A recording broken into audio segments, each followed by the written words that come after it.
राम राम सा। बोलिए श्री कृष्ण चंद्र भगवान की जय। मोर पकड़वंशी वाले की जय। पवन सुत हनुमान की जय। अपने अपने माता पिता गुरुदेव की जय। बोले सब संतन की जय। अब आप गीता दूसरा अध्याय हरू करा। आप ध्यान लगाए सुन जो सा। ये तो मैं पढ़ी लिखी नहीं हूँ, तो भी मैं आपने जो पढ़ना आवे जो आप सुनाए दो क्यों कि बूढ़ी बूढ़ी लुगाइयाँ और बूढ़ी बूढ़ी आया पाया घर में बैठी आप सुन सके, तो आप ध्यान लगाए सुन जो। धतराज बस आपने मेल ने मैं संजय बेटा पहाड़े दो। और धतराज संजय ने पूछे कि हे संजय, बाद रणभूमि में युद्ध रे वास्ते खड़ा है, लोग कौन कौन खड़ा है और कहीं कहीं बाता वे। तो भगवान का ये संजय ने दिव्य दृष्टि दीदी, जो को दिव्य दृष्टि संजय जैसे 5 किलोमीटर आगो युद्ध वे न। और संजय ने अटे बैठे दिखे जो दिव्य दृष्टि संजय ने देख तो। और धरतास तो आंधा हा दसवाई कह हमारा पिताजी आज आंधा जन संजय ने कहता भाई मैं तो हूँ नेत्रहीन और थू नेत्र देखे थने भगवान दिव्य दृष्टि दी जो देख युद्ध में कई कई बाता है और कौन कहीं होचे और कहीं समझे और युद्ध वास्ते कौन तो राजी है कौन बेराजी है, जो सब तू मन बाता सुनाओ।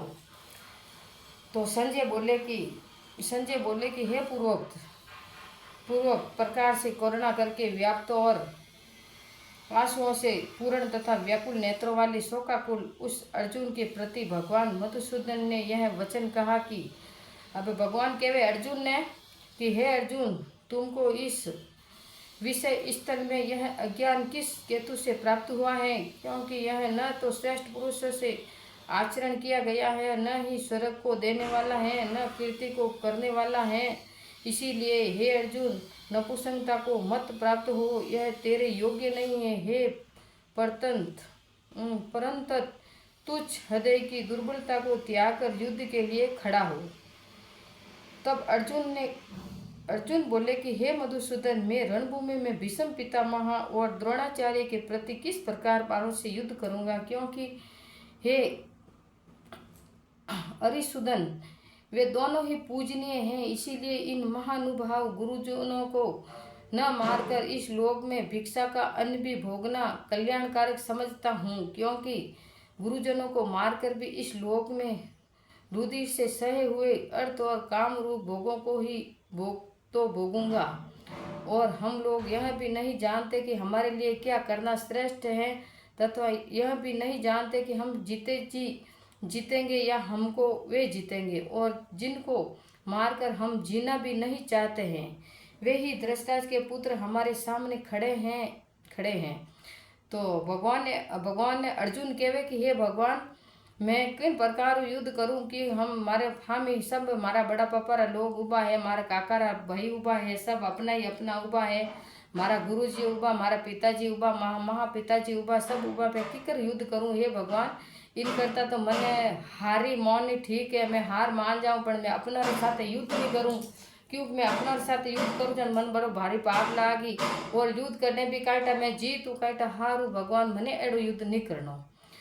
तो भगवान के अर्जुन इसीलिए कार्यता रूप दोष करके उपहत हुए स्वभाव वाला और धर्म के विषय में मोहित चित्त हुआ मैं आपको पूछता हूँ, जो कुछ निश्चय किया हुआ कल्याणकारक साधन को वह मेरे लिए कहिए, क्योंकि मैं आपका शिष्य हूँ।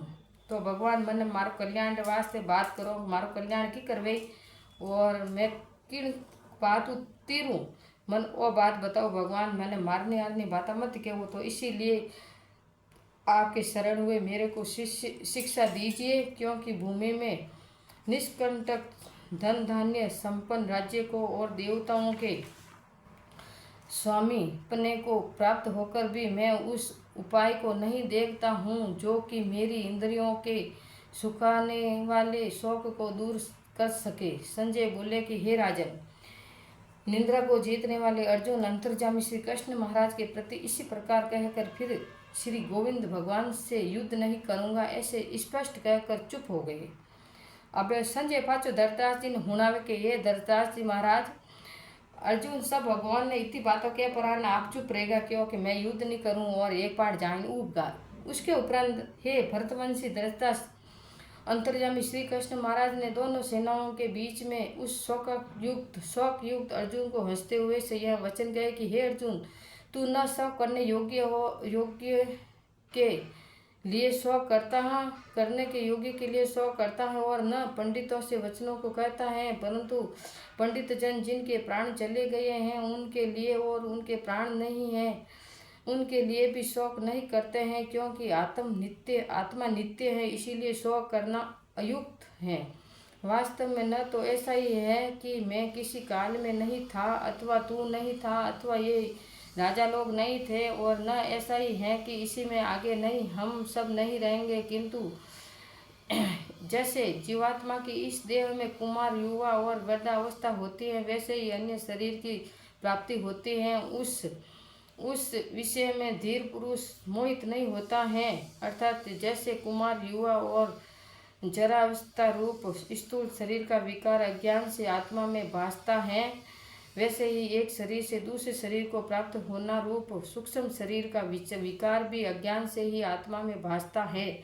इसीलिए तत्व को जानने वाला धीर पुरुष इस विषय में नहीं मोहित होता है। हे कुंती पुत्र, सर्दी गर्मी और सुख दुख को देने वाले इंद्रिय और विषयों से संयोग तो क्षण भंगुर हैं और अनित्य हैं, इसीलिए हे भरतवंशी अर्जुन, उनको तुम सहन कर, क्योंकि हे पुरुष श्रेष्ठ, दुख सुख को समान समझने वाले धीर पुरुष ये इंद्रियों के विषय व्याकुल नहीं कर सकते हैं, वह मोक्ष के लिए योग्य होता है। और हे अर्जुन, असत वस्तु को सात्विक नहीं है और सत्य का अभाव नहीं है, इसी प्रकार इन दोनों का ही तत्वज्ञानी पुरुषों द्वारा देखा गया है। इस अन्याय के अनुसार नाश रहित जो उसको जान की जिससे वह यह संपूर्ण जगत व्याप्त है, क्योंकि इस अविनाशी का विनाश करने को कोई भी समर्थ नहीं है, और इस नाश रहित अप्रेय में नित्य स्वरूप जीवात्मा को ये सब शरीर नाशवान कह गए हैं। इसीलिए हे भरतवंशी अर्जुन, तू युद्ध कर।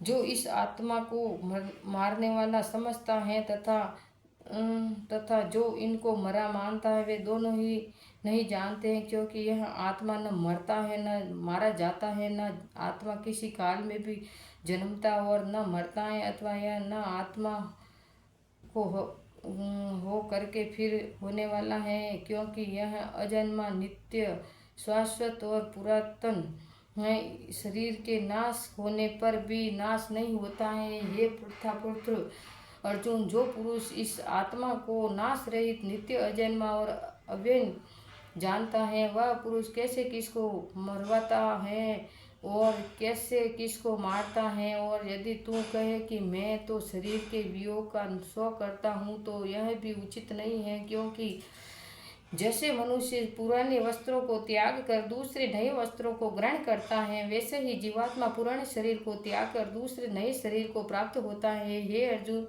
इस आत्मा को शास्त्रादि नहीं काट सकते और न इसको आग नहीं जला सकती और इनको जल गीला नहीं कर सकते हैं और वायु भी नहीं सुखा सकते हैं, क्योंकि यह आत्मा अचेत है, यह आत्मा अदात्य है, अलकेत और अश्वस्य है, तथा यह आत्मा निसंदेह नित्य सर्वव्यापक अचल स्थिर रहने वाला और सनातन है।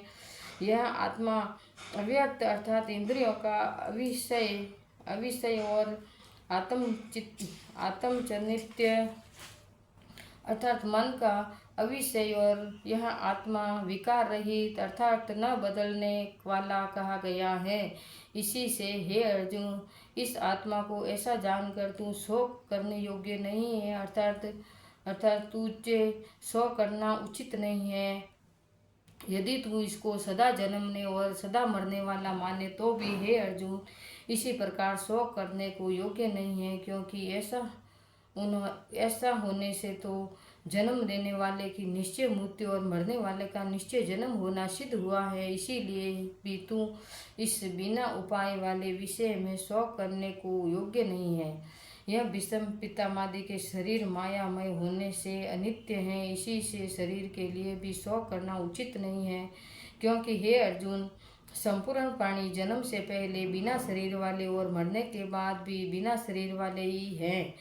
केवल बीच में ही शरीर वाले प्रतीत होते हैं। फिर उस विषय में क्या चिंता है? हे अर्जुन, यह आत्म तत्व बड़ा गहन है, इसीलिए कोई महापुरुष से इस आत्मा को आश्चर्य की ज्यों देखता है और वैसे ही दूसरा कोई महापुरुष ही आश्चर्य की जो इसी के तत्व को कहता है और दूसरा कोई ही इस आत्मा को आश्चर्य की जो सुनता है और कोई कोई सुनकर भी इस आत्मा को नहीं जानता है। तो हे अर्जुन, यह आत्मा सबके शरीर में सदा ही अव्यक्त है, इसीलिए संपूर्ण भूत प्राणियों के लिए तू शोक करने को योग्य नहीं है और अपने धर्म को देखकर भी तू भय करने को योग्य नहीं है, क्योंकि धर्म युक्त युद्ध से बढ़कर दूसरा कोई कल्याणकारक कर्तव्य नहीं है, इसी क्षत्रिय के लिए नहीं है। हे पार्थ, अपने आप प्राप्त हुए और खुले हुए स्वर्ग के द्वार रूप इस प्रकार के युद्ध को भाग्यवान क्षत्रिय लोग ही पाते हैं, और यदि तू इस धर्म युक्त संग्राम को नहीं करेगा तो स्वधर्म को और कीर्ति को खोकर पाप को प्राप्त होगा और सब लोग तेरी बहुत काल तक करने वाली अपकीर्ति को भी कथन करेंगे, और वह अपकीर्ति माननीय पुरुष के लिए मरण के भी अधिक बुरी होती हैं, और जिनके तू बहुत माननीय होकर भी अब स्वच्छता को प्राप्त होगा वे महारथी लोग तुझे भय के कारण युद्ध के उपराम हुआ मानेंगे, और तेरे वेरी लोग तेरे सामर्थ्य की निंदा करते हुए बहुत से न करने योग्य वचनों को कहेंगे। फिर उससे अधिक दुख क्या होगा? इसी से युद्ध करना तेरे लिए इसी सब प्रकार से अच्छा है, क्योंकि या तो मरकर स्वर्ग को प्राप्त होगा अथवा जीतकर पृथ्वी को भोगेगा। इसी से हे अर्जुन, युद्ध के लिए निश्चय वाला होकर खड़ा हो जा।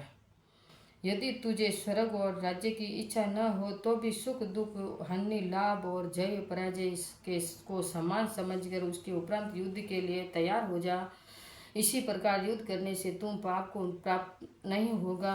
हे पार्थ, यह बुद्धि तेरे लिए ज्ञान योग के विषयों में कही गई है, और इसी को अब निष्काम कर्म योग के विषय में सुन। जिस बुद्धि से युक्त हुआ तुम कर्मों के बंधन को अच्छी तरह से नाश करेगा। इसी प्रकार इस निष्काम कर्म योग में आरंभ का अर्थात बीज का नाश नहीं है और उल्टा फल रूप दोष भी नहीं होता है। इसीलिए इस निष्काम कर्म योग रूप धर्म का थोड़ा भी साधन जन्म मृत्यु रूप महान भय से उद्धार कर देता है। हे अर्जुन, इस कल्याण मार्ग में निश्चयतात्मक बुद्धि एक ही है, और अज्ञानी सकामी पुरुषों की बुद्धियाँ बहुत भेदों वाली अत्यंत होती हैं। हे अर्जुन, जो सकामी पुरुष केवल फलश्रुति में प्रीति रखने वाले, स्वर्ग को भी परम श्रेष्ठ मानने वाले, इसी से बढ़कर और कुछ नहीं है ऐसे कहने वाले हैं, वे अविवेकी जन्म रूप कर्म फल को देने वाली और भोग तथा ऐश्वर्य की प्राप्ति के लिए बहुत सी क्रियाओं के विस्तार वाली इस प्रकार की जिस दिखाऊ बोमा शोभायुक्त वाणी को कहते हैं, उस वाणी द्वारा हरे हुए चित्त वाले तथा भोग और ऐश्वर्य में आसक्ति वाले उन पुरुषों के अंतकरण में निश्चयात्मक बुद्धि नहीं होती है। तो हे अर्जुन, सब वेद तीनों गुणों के कार्य रूप संसार को विषय करने वाले अर्थात प्रकाश करने वाले हैं। इसीलिए तू असंसारी अर्थात निष्कामी और सुख दुखादि द्वंद्वों से रहित नित्य वस्तु में स्थित तथा योग श्रम को न चाहने वाले और आत्मपरायण हो, क्योंकि मनुष्य का सब ओर से परिपूर्ण जलाशय को प्राप्त होने पर छोटे जलाशय में जितना प्रयोजन रहता है, अच्छी प्रकार ब्रह्म को जानने वाले ब्राह्मण का भी सब वेदों में इतना ही प्रयोजन रहता है। अर्थात जैसे बड़े जलाशय के प्राप्त हो जाने पर जल के लिए छोटे जलाशयों की आवश्यकता नहीं रहती है, वैसे ही ब्रह्मानंद की प्राप्ति होने पर आनंद के लिए वेदों की आवश्यकता नहीं रहती है। इसी से तेरा कर्म करने मात्र से ही अधिकार हुए फल में कभी नहीं, और तू कर्मों के फल की वासना वाला भी मत हो, तथा तेरी कर्म न करने में भी प्रवृत्ति न होवे। हे धनंजय, आसक्ति को त्याग कर तथा सिद्धि और आसक्ति में समान बुद्धि वाला होकर योगी में स्थित हुआ कर्मों को कर। यह समस्त भाव ही योग नाम से कहा जाता है। इसी समस्त रूप बुद्धि योग से सकाम कर्म अत्यंत तुच्छ है। इसीलिए हे धनंजय, समस्त बुद्धि योग का आश्रय ग्रहण कर, क्योंकि फल की वासना वाले अत्यंत दीन है। समस्त बुद्धि युक्त पुरुष पुण्य पाप दोनों को इस लोक में ही त्याग देता है, अर्थात उनमें लिपायमान नहीं होता। इसी से समस्त बुद्धि योग के लिए ही चेष्टा कर। यह समस्त बुद्धि रूप योग ही कर्मों में चतुर्था है, अर्थात कर्म बंधन से छूटने का उपाय है। क्योंकि बुद्धि योग युक्त ज्ञानी जन कर्मों में उत्पन्न करने वाले फल को त्याग कर जन्म रूप बंधन से छूटे हुए निर्दोष अर्थात अमृतमय परम पद को प्राप्त होते हैं। हे अर्जुन, जिस काल में तेरी बुद्धि मोह रूप दल दल को बिल्कुल तर जाएगी, तब तू सुनने योग्य और सुने हुए वैराग्य को प्राप्त होगा। जब तेरी अनेक प्रकार से सिद्धांतों को सुनने से विचलित हुई बुद्धि परमात्मा के स्वरूप को अचल और स्थिर ठहर जाएगी, तब तो समस्त रूप योग को प्राप्त होगा। इसी प्रकार भगवान के वचनों को सुनकर अर्जुन ने पूछा कि हे केशव, समाधि में स्थित स्थिर बुद्धि वाले पुरुष का क्या लक्षण है, और स्थिर बुद्धि पुरुष कैसे बोलता है, कैसे बैठता है, कैसे चलता है।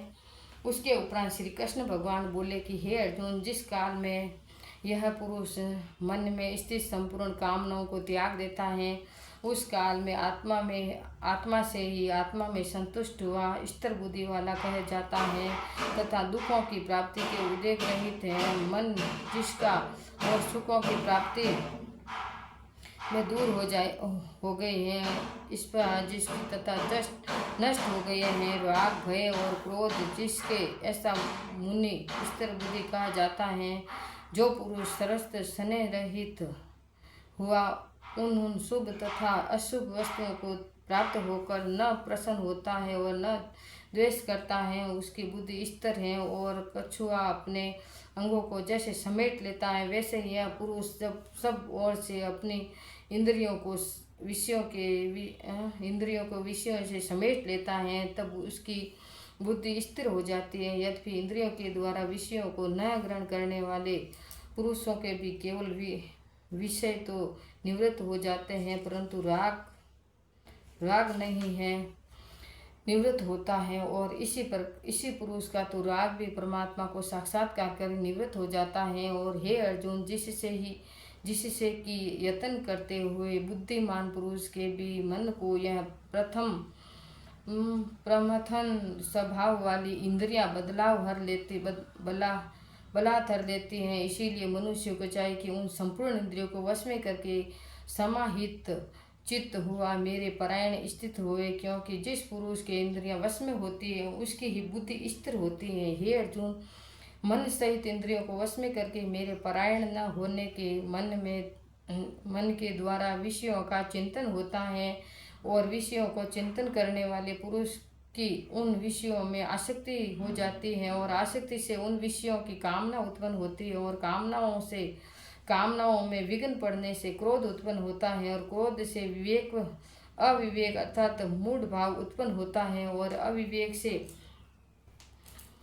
ईश्वर शक्ति भ्रमित हो जाती है, और स्मृति के भ्रमित हो जाने से बुद्धि अर्थात ज्ञान शक्ति का नाश हो जाता है, और बुद्धि के नाश होने से यह पुरुष अपने श्रेय साधना से गिर जाता है। परंतु स्वाधीन अंतकरण वाला पुरुष राग द्वेष से रहित अपने वश में की हुई इंद्रियों द्वारा विषयों को भोगता हुआ अंतकरण की प्रसन्नता अर्थात स्वच्छता को प्राप्त होता है। इसी निर्मलता के होने पर इसी के संपूर्ण दुखों का अभाव हो जाता है, और उस प्रसन्न चित्त वाले पुरुष की बुद्धि शीघ्र ही अच्छी प्रकार स्थिर हो जाती है। तो हे अर्जुन, साधन रहित पुरुष के अंतकरण में श्रेष्ठ बुद्धि नहीं होती है और उस अयुक्त के अंतकरण में आसक्ति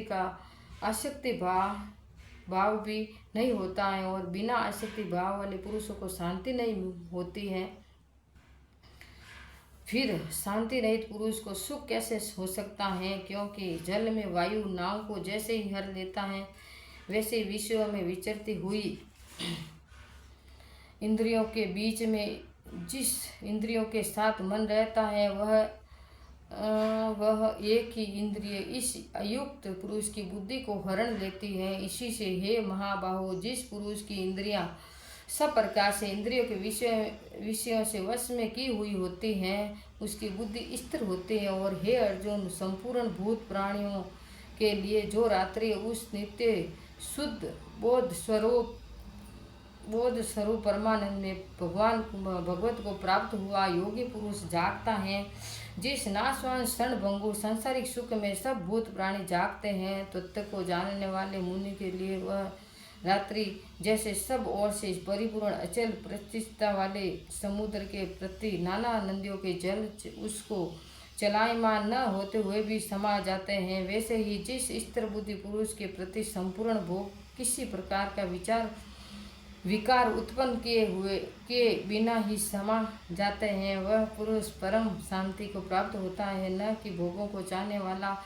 क्योंकि जो पुरुष संपूर्ण कामनाओं को त्याग कर ममता रहित और अहंकार रहित स्पृहा रहित हुआ बरतता है वह शांति को प्राप्त होता है। तो हे अर्जुन, यह ब्रह्म को प्राप्त हुए पुरुष की स्थिति है। इसी को प्राप्त होकर योगी कभी मोहित नहीं होता और न अंतकाल में भी इस निष्ठा को स्थिर होकर ब्रह्मानंद को मोहित नहीं होता और अंतकाल में इस निष्ठा में स्थिर होकर ब्रह्मानंद को प्राप्त हो जाता है। बोले श्री कृष्ण चंद्र भगवान की जय। मोर मुकुटवंशी।